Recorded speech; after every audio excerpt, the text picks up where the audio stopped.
এরপর প্রশ্ন হলো, আপনি ডক্টর আহমদ খালেদ হোসেন সাহেবকে কেন সরকারে দিলেন? আপনার মতে উনি কেমন তার সম্পর্কে আমাদের কিছু বলুন, যাতে তার বিষয়ে কিছু জানতে পারি। আর ডক্টর আহমদ খালেদ হোসেন সাহেব সম্পর্কে অনেকে জানেন না হয়তো।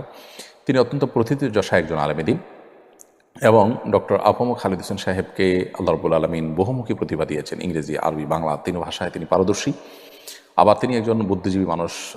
জাতীয় দৈনিকে দীর্ঘদিন পর্যন্ত তিনি আর্টিকেল লেখেন, প্রবন্ধ লেখেন, সম্পাদকীয় উপসম্পাদকীয় লেখেন এবং আল্লাহ তাআলা তাকে এই যোগ্যতা দিয়েছে যে তিনি সব ধরনের মানুষের সাথে চলতে পারেন। তো এই জন্য আমার কাছে তাকে যথেষ্ট উপযুক্ত মনে হয়েছে। শুধু আমি কেন, এদেশের সংখ্যাগরিষ্ঠ মানুষদের বা বিভিন্ন সেক্টরের মানুষদের নেতৃত্ব দেয় এই যেরকম ইসলামী ঘরানার নেতৃবৃন্দ তারাও সবাই তাকে সাপোর্ট করেছেন। সো তিনি উপযুক্ত মানুষ এবং আল্লাহ তাআলা তার প্রতি রহম করুন, আমরা সে দোয়া করি এবং তার কাজটাকে আল্লাহ তাআলা সহজ করে দিন, আমরা সে দোয়া করি। আমরা সবাই ইনশাআল্লাহ সর্বাত্মকভাবে তাকে সাহায্য করবো ইনশাআল্লাহ।